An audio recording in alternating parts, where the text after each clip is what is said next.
Hi ladies, hi Liz, and welcome to the WineTubeMap Social. My name's Nikki and I'm going to be taking you through your wine tasting today. Don't worry though, I'm not going to gate crash for very long. This is all about you guys and hanging out together. So firstly, congratulations Liz on your forthcoming wedding. I hope the ladies are looking after you well. I certainly got the impression from Marie and Joe they would be. No doubt you've all got a glass of something lovely in your hands. I only have the glass, not something lovely.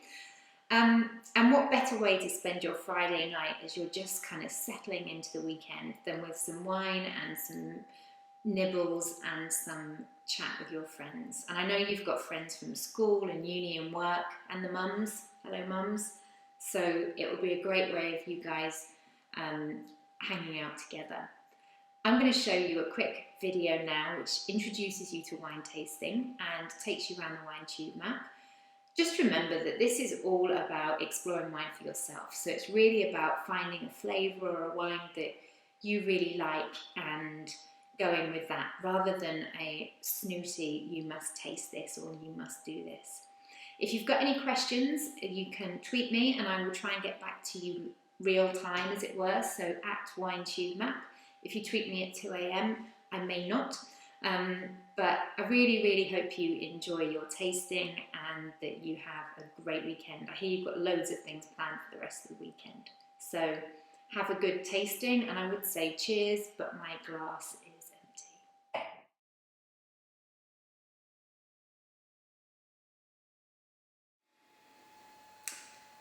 Welcome aboard your sightseeing tour of the WineTubeMap.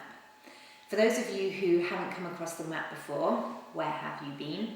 It's a flavour map of wine that allows normal people who just like a glass of wine or two to explore wines by flavour.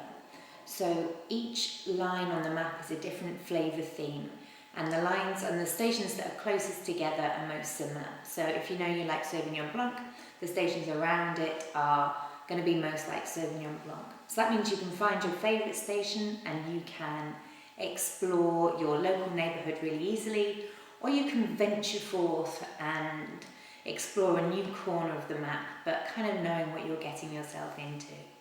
So today's sightseeing tour takes you to visit all of the different lines on the map, so you get a kind of overview of the different flavours and styles, and then you'll be able to dig deeper once you know which area you want to focus on. So there are two ways of running this tasting. If there are a few of you, then you can all taste the wines together. But if there are more than 10, I would recommend that you split off and all start on different stations. That way you get to the wine most quickly and it's a bit more of a giggle. So at the end of this video, you're going to grab your glasses, grab your journey planners and things, and then pick a station to start on. They are numbered, but really you can freestyle and start on whichever number you'd prefer. I would recommend that you visit each station in kind of numerical order though, because of the way that they're set up. So on each station, there's a handy tasting card to tell you what to do. There are two wines and they come from the two different ends of the line that you're visiting, so you get a real spectrum of the flavour, and there's also a sensory element. So a few tips for wine tasting. The first is, as you're going around, probably best to pour yourself a sort of shot-sized sample of wine. A couple of reasons for that. The first is that it's quite intoxicating when you're tasting wine. So if you start with really big pours, you'll end up at the end of your journey not knowing where you are, who you are, or what you're doing. So it's better to have little samples all the way around and then go back again. And that also means that you can make sure that everybody gets a sample of everything in their first round, and then you can go back and resample the wines that you like best. Secondly, we've seen, everybody's seen them on the TV with the old swirling and sniffing.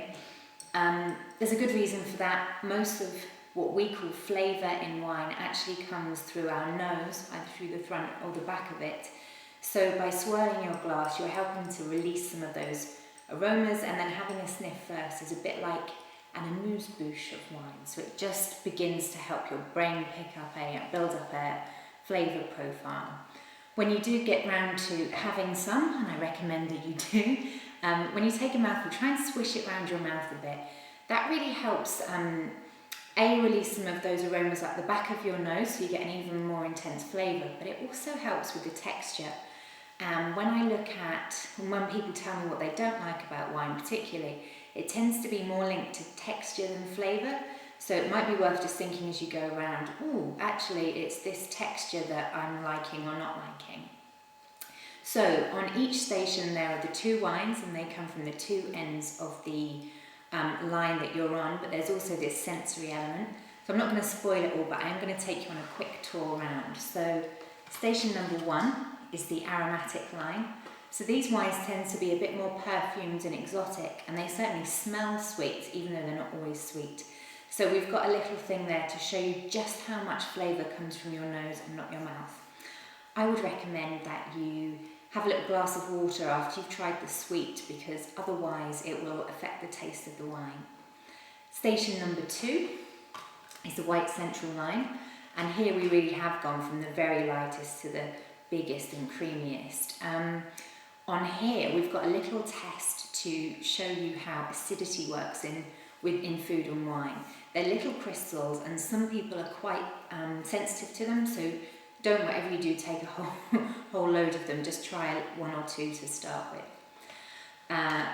Station number 3 is a voyage on the easy loop, and it's also the first set of bubbles that we've got. So these wines tend to be a bit softer and a bit sweeter, and to show you just how sweetness works in wine, we've got a sweet treat to try and show you how the wines change when you've got that in your mouth. Station number 4 is actually a cross-section of the red central and the rediscovery line, and here we're exploring the tannin in wine. So lots of people don't like that dry flavour in a wine or texture in a wine, so this really helps you pick it up. And then when you get on to the next station, which is the revelation line, we show you how food and tannin really kind of transform each other. There's a little alert on number 5, in that we've got some amazing Joe and Seth's goat's cheese popcorn. It turns out not everybody loves popcorn, so not everybody loves goat's cheese, sorry. So if you are a goat's cheese hater, then perhaps have a crisp or a biscuit instead of the popcorn. Everybody else, you'll love it. And then station number 6 is the fizz line. So here we're actually looking at how the bubbles differ, although the second wine is a semi-secco cava, so it's quite different to the dry style of cava that lots of people these days say that they're not so keen on. As you're travelling around, you can use your journey planner to mark the wines that you like or you don't like, and you've also got a little strip of stars, so stick those stars on your favourite bottles. You can stick them all in one or spread them out. And just take a picture and send it to us at the end, and we will add it to our rogues gallery. We like creative pictures, by the way. Also use the WineTubeMap app if you find a wine that you really like or you really don't like actually. So on the app there's a rate this station function.